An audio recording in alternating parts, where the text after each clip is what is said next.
Boa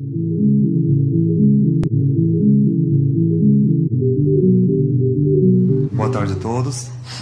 Dando continuidade aos trabalhos do nosso seminário, antes só de apresentar o nosso palestrante, eu queria agradecer a APADEP, ENADEP, ANADEP, agradecer a menção que foi feita à escola, né, na primeira parte do nosso seminário, e dizer, assim, para fazer justiça aqui, a EDEB foi coadjuvante, quem realmente tocou o projeto desse seminário foi a APADEP, ENADEP e a ANADEP, agradecer a menção mesmo assim, e enaltecer o trabalho da ENADEP e da ANADEP pela continuidade desse projeto tão importante, né? Nós vimos ontem como essa integração é importante, né, para todos nós e para o fortalecimento da defensoria.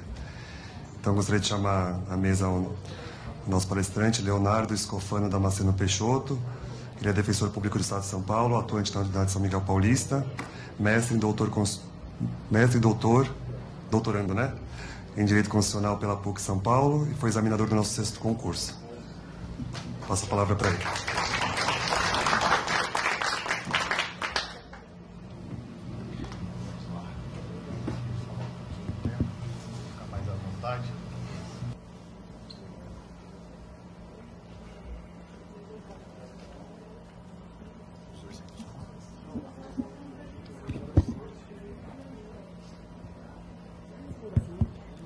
Boa tarde a todos. Primeiro, eu gostaria de cumprimentar o Glauber, que integra agora a EDEP, está fazendo um trabalho diferenciado. Gostaria de cumprimentar também todos os defensores públicos que estão presentes, cumprimentar a Fabi, em especial, a Ana Cecília, que fizeram um trabalho diferenciado para a organização desse curso, juntamente com a ENADEP e com a ANADEP. O tema, um pouco peculiar para a nossa rotina, escolhi propositadamente Defensoria Pública e a defesa dos direitos dos refugiados e apátridas. É um tema um pouco diferenciado do dia a dia, nós estamos acostumados com outros pontos, mas eu acho que esse que é um objetivo da escola. Trabalhar com certas matérias, com certas questões que ainda não chegaram na nossa mesa, atravancar discussões. Então, para isso que foi o objetivo de escolher esse tema. Até para evitar de eu estar aqui ensinando o padre a rezar, né? Então, procurei fazer um tema um pouquinho diferente e tenho certeza que vai ser um pouco diferenciado. Vocês vão gostar do assunto. Então, nesse tema, a Defensoria Pública e a defesa dos direitos dos refugiados e apátridas, antes eu vou fazer alguns esclarecimentos gerais, um panorama geral sobre o assunto, os conceitos, tudo, e depois deixar para o final da atuação específica, tanto da Defensoria da União, quanto da Defensoria dos Estados.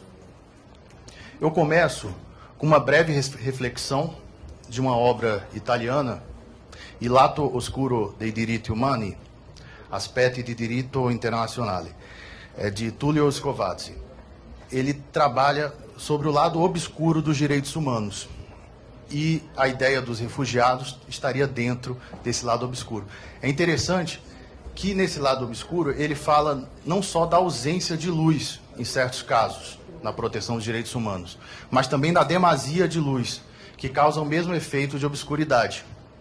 E o caso dos refugiados estaria dentro dessa demasia de luz na proteção dos direitos humanos. As pessoas falam tanto em direitos civis e políticos, econômicos, sociais e culturais, está tão dentro da nossa rotina.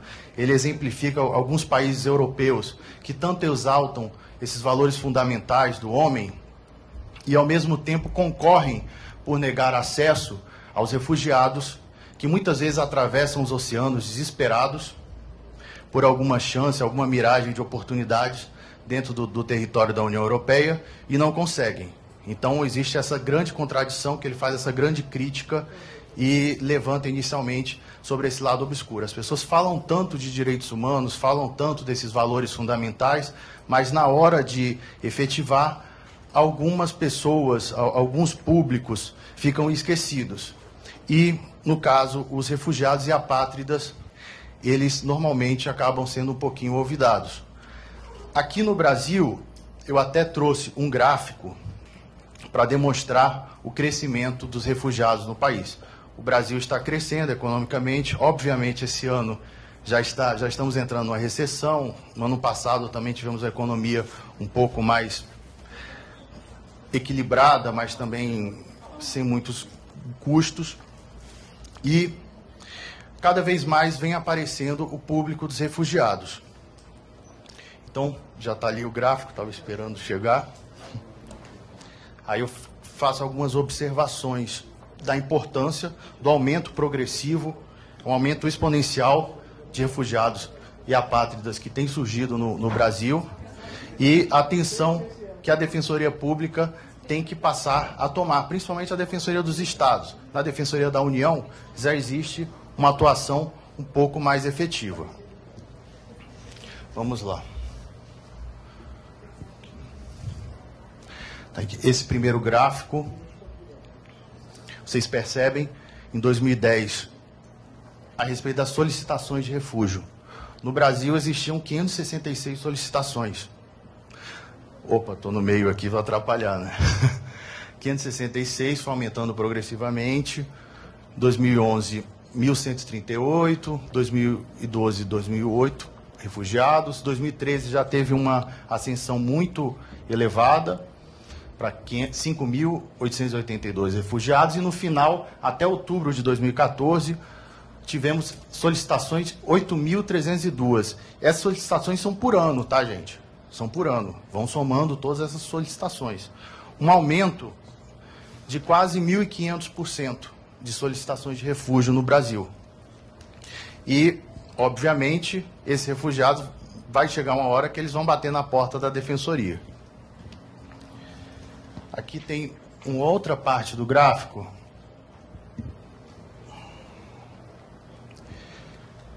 O número absoluto de refugiados no Brasil. Esse gráfico, essa parte azul, é o número que vem crescendo, o número absoluto. Começou em 2010, nesse gráfico, 4.357. Em outubro de 2014, chegamos ao número absoluto de 7.289 refugiados. Aquele gráfico vermelho são os novos refugiados reconhecidos por ano. Também houve um crescimento exponencial. No primeiro, desses 7.289 refugiados, 81 nacionalidades distintas e 25% de mulheres. Lá embaixo, nos novos refugiados reconhecidos por ano, tivemos um aumento de 1.240%. Então, reforça mais ainda a nossa preocupação com os refugiados no nosso país. A respeito do perfil desses solicitantes de refúgio. Normalmente, são colombianos, muitas pessoas da África também. Vocês viram, percebem também que o número aumentou exponencialmente de 2010 para 2014. A Colômbia, que era o país que mais tinha solicitação de refúgio, eram 92, e hoje Senegal, que tem o maior número de solicitação de refúgios, chega a 1.687. Do outro lado é o gráfico de homens e mulheres solicitantes de refúgio. De homem oscila entre 80% e 90% durante esse período de 2010 a 2014, e das mulheres entre 10% e 20%. Agora, analisando regionalmente as solicitações de refúgio por região. Vocês veem que na região sul, curiosamente, é onde existe o maior número de solicitação de refúgio. Na região sudeste tem 31%.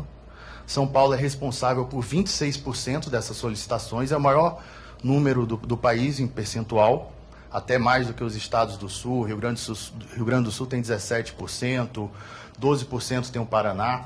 Então, São Paulo, o número é bem elevado, é quase toda a região sudeste de solicitações de refúgio.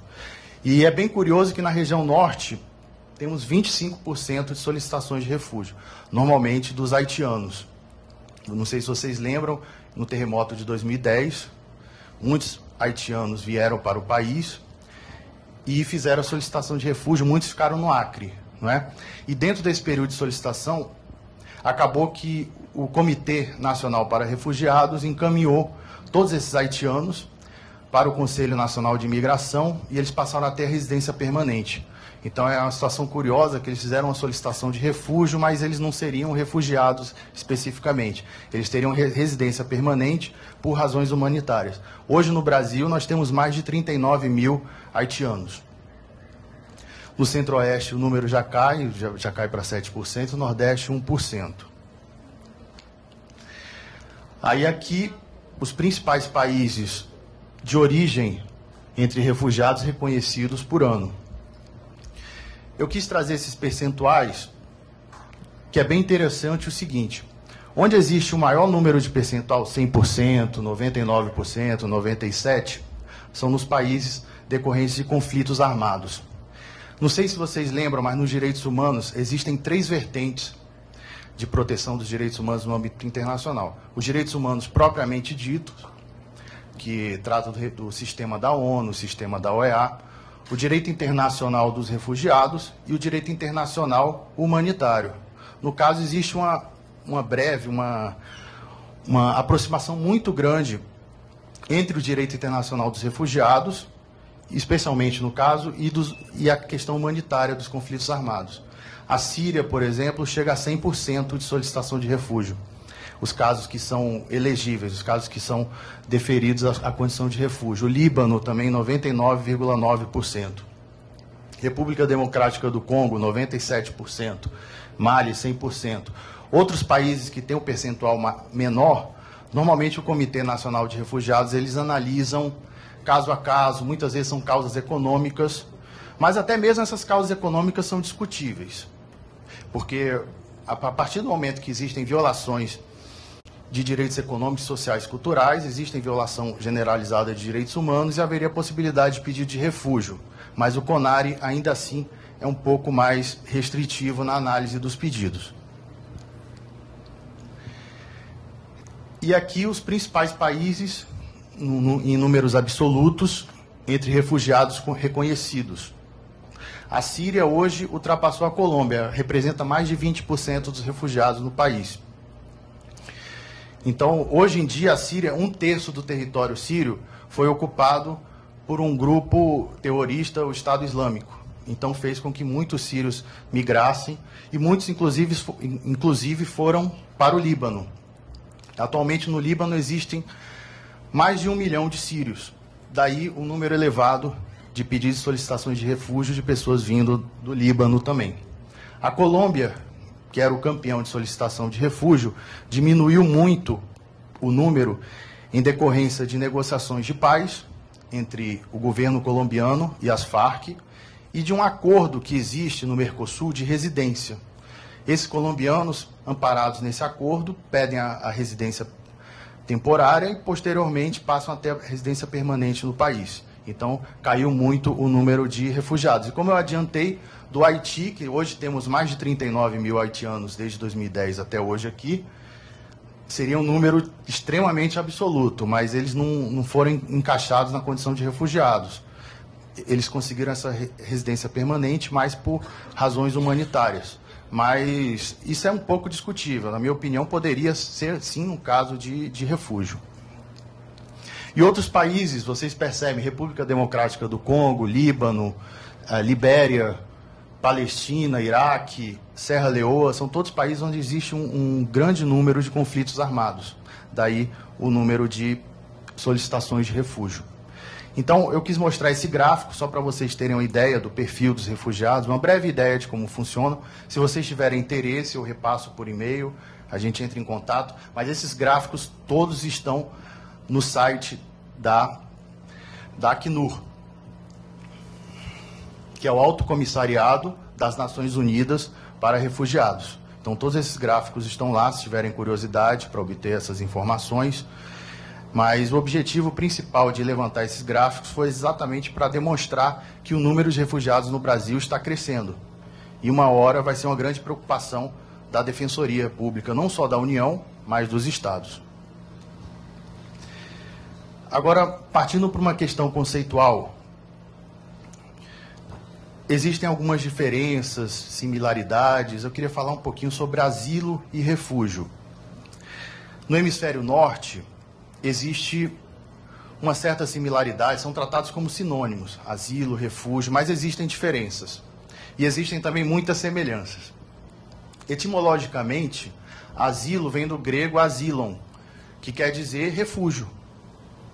Essa é a principal semelhança. Os dois têm o mesmo objetivo de proteção integral da vida, da liberdade, da integridade física. Os dois permitem o pleno exercício de direitos fundamentais dentro do país onde está acontecendo o amparo e dispensam a reciprocidade dos Estados, como acontece no direito internacional, e proíbem a extradição, até mesmo por ser um princípio do direito internacional dos refugiados, a não devolução. Jamais quem está solicitando asilo pode ser devolvido para o seu país de origem.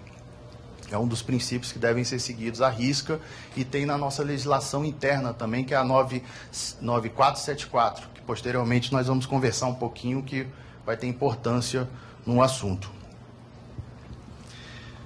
Vamos lá, aqui.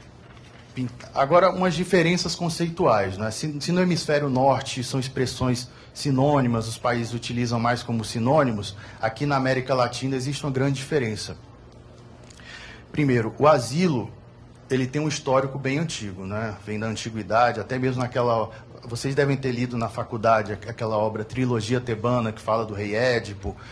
Nessa obra mesmo, ele já fazia menção a refúgio, ele já tinha solicitado refúgio ao rei de Atenas. Então, isso nasce do instinto da humanidade de preservação da integridade física, da liberdade, da vida. Já o refúgio, o histórico é mais contemporâneo.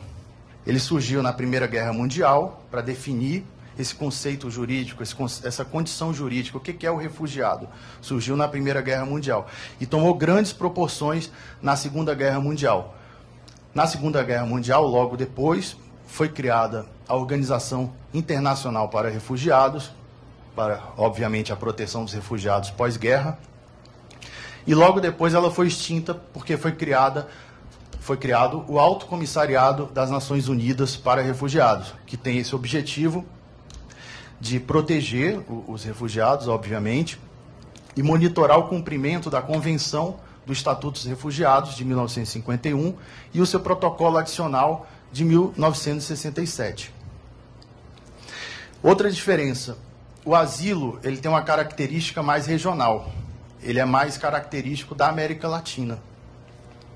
São muitos casos decorrentes de instabilidades políticas, golpes de Estado, revoluções, e que acabou que teve uma grande tradição na América Latina, o Instituto do Asilo. No caso, eu posso até citar algumas convenções que existem na América Latina, a Convenção sobre Asilo Político de Havana, de 1928, a Convenção sobre Asilo Político de Montevidéu, de 1933, o Tratado sobre Asilo Político e Refúgio de Montevidéu, de 1939, e o Tratado sobre Direito Penal Internacional de Montevidéu, de 1940. Temos muitos tratados internacionais falando sobre o Instituto do Asilo. Já o refúgio, como eu falei, existe uma convenção internacional, um tratado, que é o de 51, Estatuto dos Refugiados, e o protocolo adicional de 67, ou seja, tem um caráter mais universal. Inicialmente, esse tratado veio para amparar as pessoas que sofreram na Segunda Guerra, os refugiados, e posteriormente, com o protocolo adicional, foi ampliado o horizonte, o limite geográfico. Antes, o objetivo desse tratado era envolver somente os países europeus, depois foi para o mundo inteiro com esse protocolo adicional, e também um âmbito temporal de proteção. Eram os refugiados da Segunda Guerra até o dia 31 de dezembro de 1950. Aí passou a estender essa proteção até as datas de hoje, os dias de hoje. Um outro ponto também tem uma diferença, eu acho que essa diferença é crucial dos dois institutos, eu acho que é o maior diferencial técnico delas. Primeiro, no asilo a perseguição é efetiva e individualizada. Normalmente há personalidades notórias, como no caso Zelaya, né, e muitos na América Latina. Então a perseguição ela é efetiva e individualizada. Diferente do refúgio, que a perseguição ela é generalizada e basta o fundado temor. Agora, essa perseguição generalizada, vamos entrar dentro da Lei 9474, que ela veio para regulamentar a Convenção e conceitua o que é o refugiado no Brasil, como ele deve ser reconhecido como refugiado.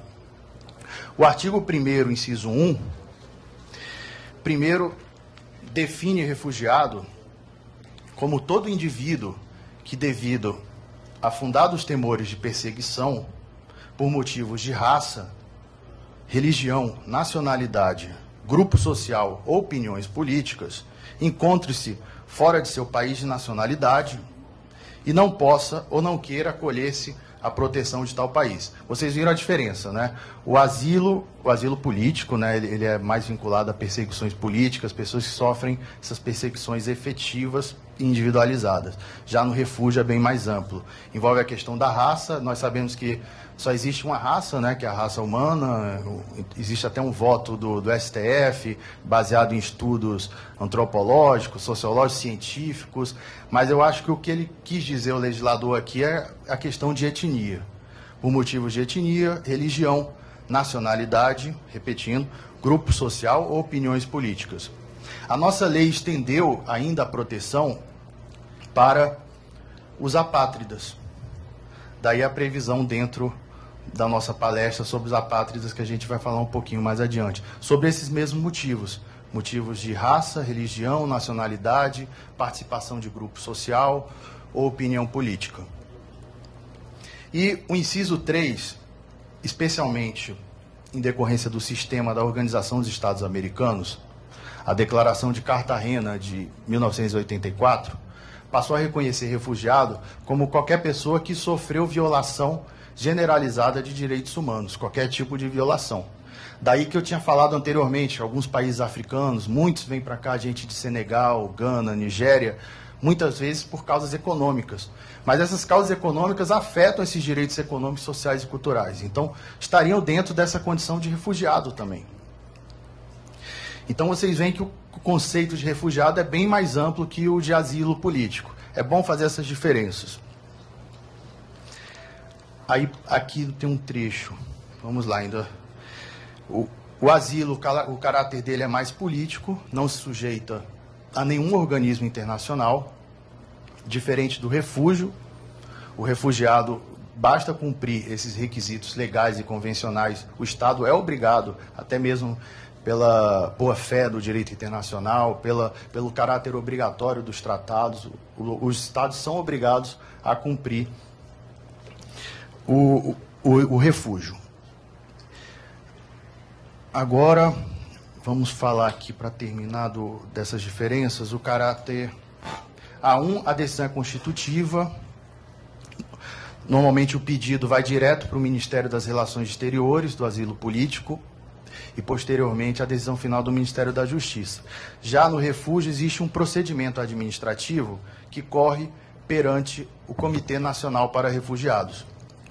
Esse comitê, ele é composto por alguns órgãos ministeriais, como o Ministério da Justiça, das Relações Exteriores também, Ministério do Trabalho, da Educação, da Saúde, tem a participação de uma organização não governamental voltada à proteção dos direitos humanos, que no caso é a Caritas Arquidiocesana, faz um trabalho diferenciado de recepção desses refugiados.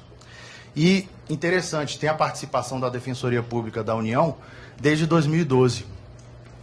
A Defensoria participa, não tem direito a voto, mas tem direito à voz, assim como o Alto Comissariado das Nações Unidas para Refugiados.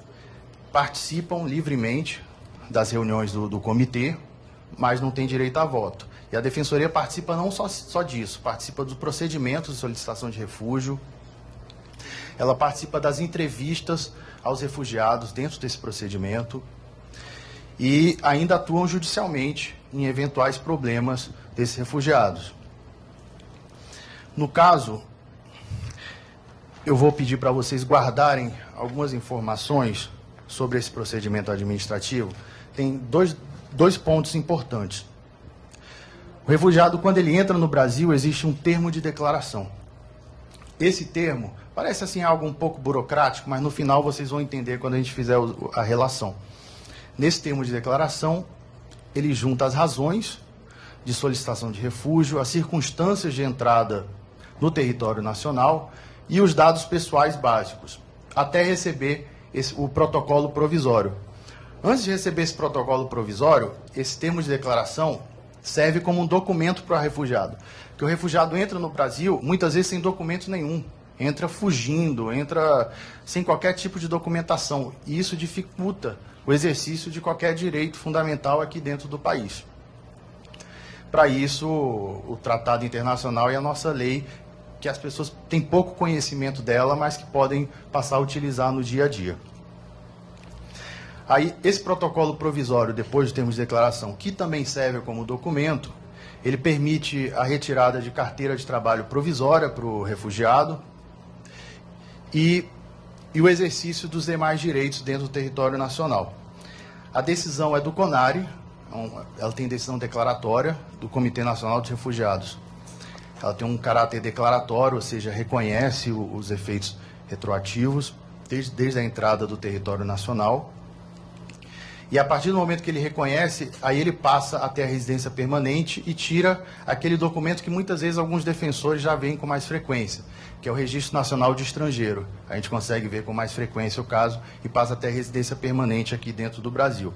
Agora, em caso de negativa, a nossa lei, o artigo 32, ele é expresso, que ficará o solicitante sujeito à legislação de estrangeiros, que é a 6815, que trata de deportação, que trata de expulsão, pode encaminhar para o Conselho Nacional de Imigração para analisar o caso, se ele pode ficar como residente, não como refugiado. E tem uma restrição aqui importante, que não deve jamais ocorrer sua transferência para o seu país de nacionalidade ou de residência habitual, enquanto permanecerem as circunstâncias que põem em risco sua vida, integridade física e liberdade. Ou seja, o refugiado vem aqui, solicitou o refúgio, tem aquele princípio que eu falei no início, da não devolução, não refoulement, eu não sei falar francês aí, mas é algo similar a isso.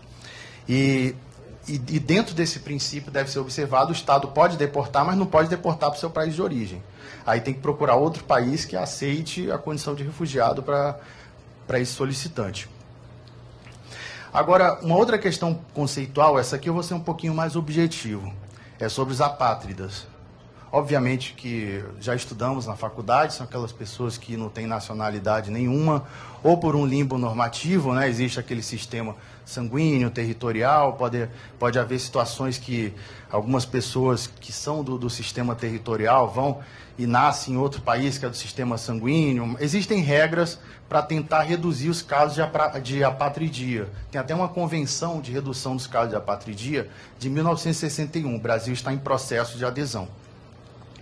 Tem um caso mais interessante, que é o da perda de nacionalidade, que foi muito comum na Segunda Guerra Mundial, que houve a supressão o Estado nazista, ele suprimiu a nacionalidade de grupos minoritários, especialmente os de origem judaica. E a partir desse momento essas pessoas elas se viam excluídas de qualquer proteção do mundo jurídico.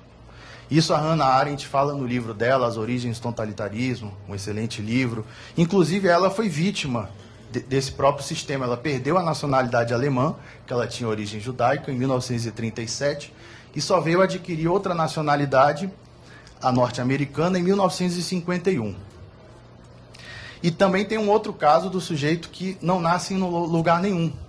Não sei se vocês já viram aquele jogador de futebol, o Karim Benzema, que joga no Real Madrid, na seleção francesa. Ele nasceu em mar internacional. A família estava migrando da Argélia para a França. Dentro da embarcação ele nasceu. Não tinha nacionalidade nenhuma. Aí ele veio adquirir a nacionalidade francesa em 2005, com 18 anos. Então são casos assim que a gente vê no dia a dia, são raros acontecerem aqui no Brasil, mas no continente europeu isso é bem mais comum. Esses apátridas são pessoas que têm a proteção da nossa lei 9474, que trata dos refugiados, como eu já falei, pelos mesmos motivos, de raça, nacionalidade, por incrível que pareça. Embora não tenha nacionalidade, o apátrida pode ter perdido a nacionalidade ou ser perseguido, eventualmente, pela ausência de nacionalidade. Religião, grupo social ou opinião política. O Brasil também adotou a Convenção sobre o Estatuto dos Apátridas, de 1954, por meio do Decreto 4246. Então, existe essa proteção dos apátridas, assim como dos refugiados em convenção internacional. Agora, aí eu pergunto, tem casos que o apátrida ele pode não ser reconhecido como refugiado. E aí, como é que fica a situação? No caso do Comitê Nacional de Refugiados, não reconhecer a condição de refugiado ao apátrida. Então, fica uma situação bem complicada. Isso já aconteceu no estado do Rio Grande do Norte. Uma pessoa do continente africano tinha perdido a nacionalidade por perseguição política. O Comitê Nacional de Refugiados não concedeu a condição de refugiado para ele. E a Polícia Federal já estudava deportá-lo. Não poderia deportá-lo para o país de origem, logicamente. Então, quando estudava deportar o africano, a UAB do Rio Grande do Norte fez um estudo com a Universidade Federal do Rio Grande do Norte, o Departamento de Direito Internacional, para definir como é que vai ficar a situação dele. Porque nenhum país aceitava, era impossível liberá-lo no Brasil em situação precária, ele não tinha casa, não tinha trabalho, não tinha identidade. Então a situação começou a ficar bem complicada. Então, até que eles ingressaram com uma ação na Justiça Federal, isso poderia ser uma atuação típica da DPU. Ingressaram com a ação na Justiça Federal e o juiz considerou ele beneficiário da Convenção de 1954. Ele não é um refugiado, mas ele é um apátrida que tem essa proteção. Então, embora a lei dos refugiados faça menção ao apátrida, em alguns casos ele pode não ser considerado refugiado, e aí vai ter a proteção da Convenção dos Apátridas. E no trecho do voto foi bem interessante, que ele, inspirado nos trabalhos de Hannah Arendt, fala que considero que a negativa do pedido implicará na prática a redução do autor à condição de coisa, eliminando a possibilidade de desenvolvimento de sua personalidade, o que se atrita e muito com o princípio da dignidade humana. Ou seja, inspirado nesses estudos de Hannah Arendt, que fala que aquela parte de supressão de nacionalidade, que está excluída de qualquer proteção do mundo jurídico, deixa de ser pessoa, é mais tratada como uma res. Então, foi uma decisão muito importante, muito interessante para o caso. Agora vamos para questões mais cotidianas do dia a dia, né? Além do Comitê Nacional para Refugiados, São Paulo foi o primeiro estado a instituir o Comitê Estadual para Refugiados, por meio do Decreto 52.349 de 2007. Obviamente, esse comitê segue as diretrizes da Convenção de 51 e do Protocolo de 67, da Lei sobre os Refugiados, e busca garantir políticas de inclusão e assistência social a esses refugiados dentro de São Paulo, e o exercício pleno desses direitos fundamentais pelos refugiados. Aí existem alguns exemplos que eu posso dar aqui em São Paulo que esse comitê já tem de atuação. Frentes de trabalho, acesso aos equipamentos públicos, atendimentos médicos e odontológicos para os refugiados que acabaram de chegar ao Brasil, elaboração de cartilha com informações para serviços públicos gratuitos ou de baixo custo. E seria muito importante a participação da Defensoria Estadual nesse Conselho Estadual, desse Comitê Estadual. Ainda não temos o defensor público participando dessas reuniões, desse comitê. E seria muito importante, como já acontece no CONARE. E fazendo menção ao 134, né, que reforçou mais ainda a participação da Defensoria, a incumbência na promoção de direitos humanos, eu quero chegar no ponto que trata das atuações da DPU nos casos de refugiados e nas nossas possíveis atuações aqui internas, São Paulo e outros estados. Como eu já falei, a DPU tem a participação em reuniões do Comitê Nacional de Refugiados, buscando alternativas de assistência jurídica, de proteção a esses refugiados, com direito à voz, desde 2012. Existem duas ações civis públicas interessantes que foram propostas pela DPU. Uma é para garantir as prerrogativas de vista, intimação pessoal e prazo em dobro em procedimentos de solicitação de refúgio que a Defensoria Pública da União atua. E dentro desse procedimento de solicitação de refúgio, a DPU ela já atua também no procedimento de entrevista desses refugiados. Inclusive, os defensores públicos federais, eles passaram por processo de capacitação para poder atuar plenamente nesses procedimentos. E teve uma ACP mais interessante, que o Comitê Nacional de Refugiados, nos indeferimentos dos pedidos de refúgio, não estava motivando as decisões, ou seja, fundamentando. Então, no caso, a DPU teve essa atuação também interessante com a propositura dessa ação civil pública. E fora os benefícios assistenciais, como LOAS.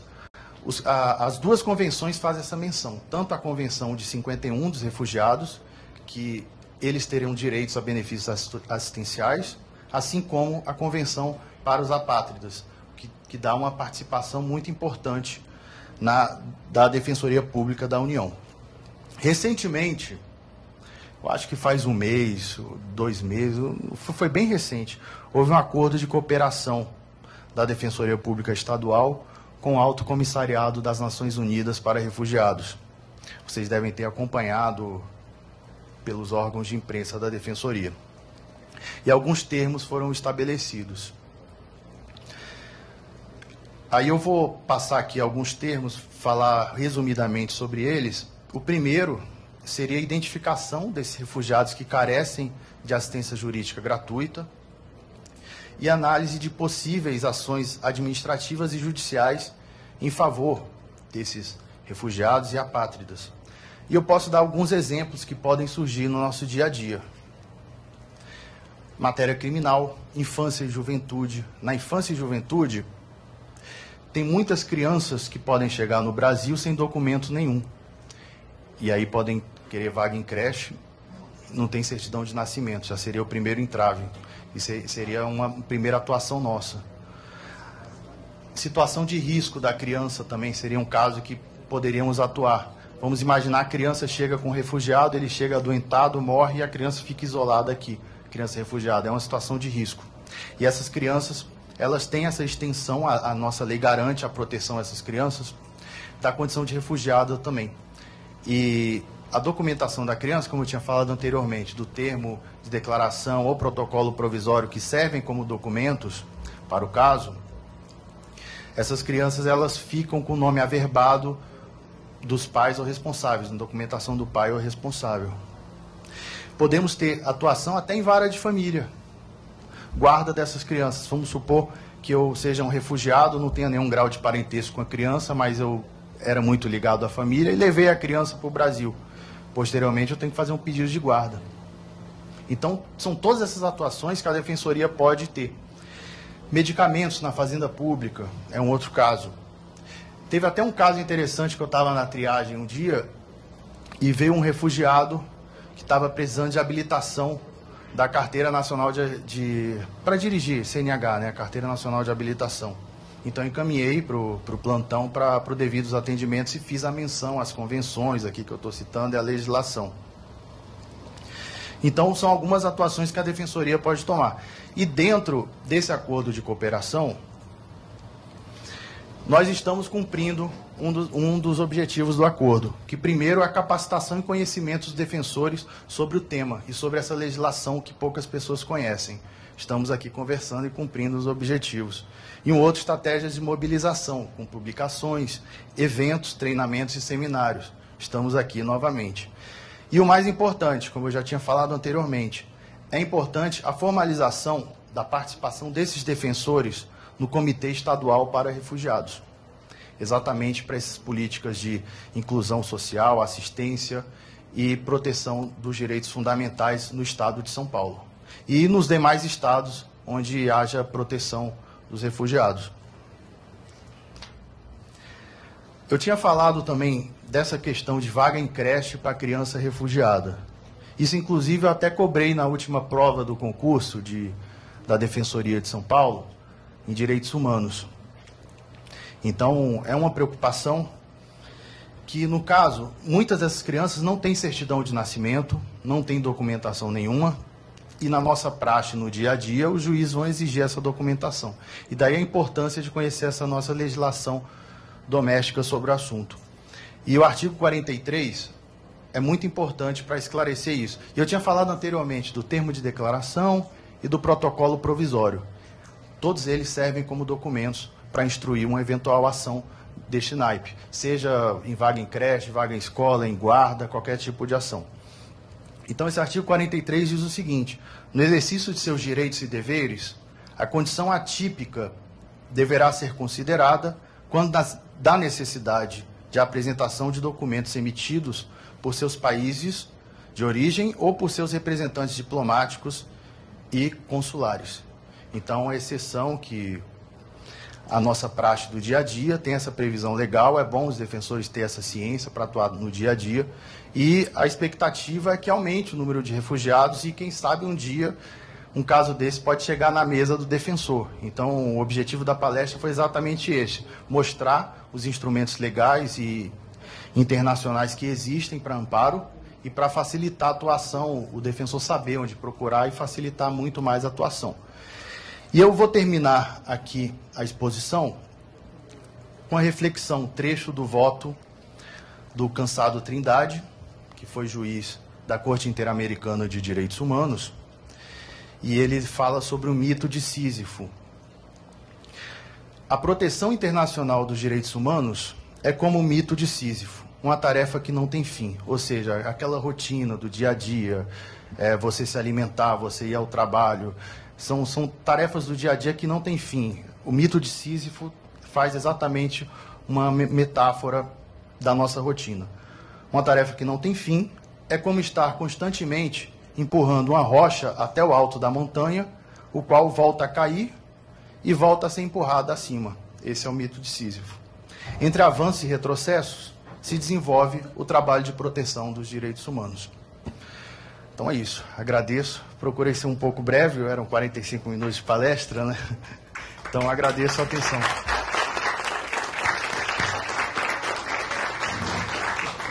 Agradecer ao Leonardo pela palestra, informações muito importantes. Eu mesmo desconhecia, já me deparei com situação de vaga em creche e guarda, não sabia dessa. Depois, se puder passar o material para a gente também. Ah, sim. O que precisar de material, estamos à disposição. Queria saber se alguém tem comentário, dúvida. Uma questão que talvez a gente possa começar a se preparar um pouco mais para atender é a questão de locação. Por coincidência, eu tive um caso em Franca, baixou um haitiano lá, com problema de locação. E conversando com uma colega que é da DPU aqui de São Paulo, ela falou que a locação é um problema grande que eles têm,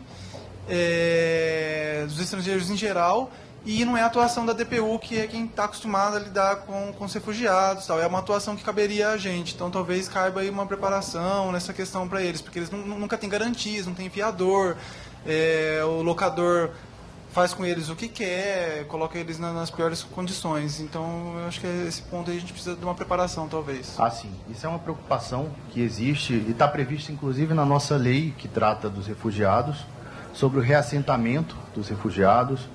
E, no caso dos haitianos, seria os casos de residência permanente, que é um problema de assistência social que deve ser observado, especialmente na Defensoria pelo CAN, né? Pelas nossas assistentes sociais, psicólogas também, que podem ajudar o caso dos nossos refugiados.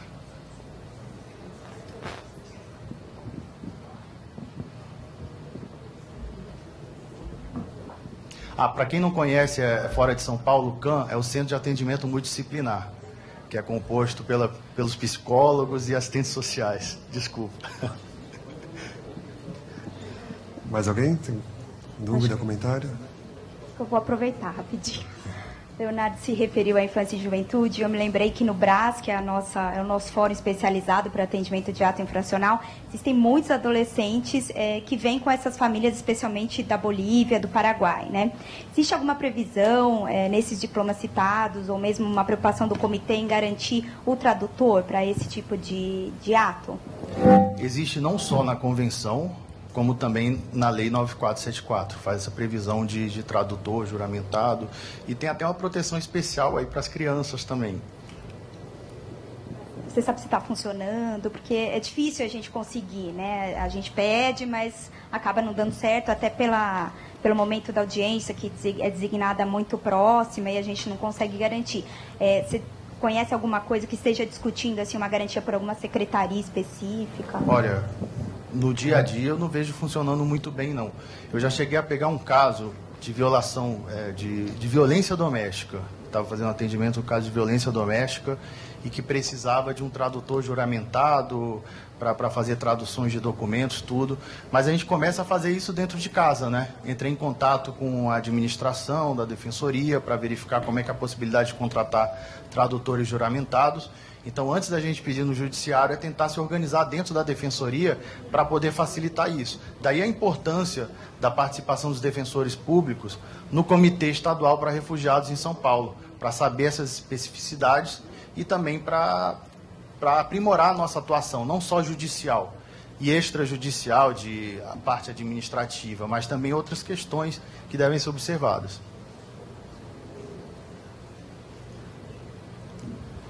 Alguém mais? Então tá bom, agradeço novamente o Leonardo. Nós vamos encerrar então agora essa parte, vamos parar por 5, 10 minutos, 10 minutos, né, Fabiana? No programa está o retorno às 4, mas se puder antecipar, a gente antecipa o final também. Então a gente retorna daqui a 15 minutos. Tá bom? Obrigado.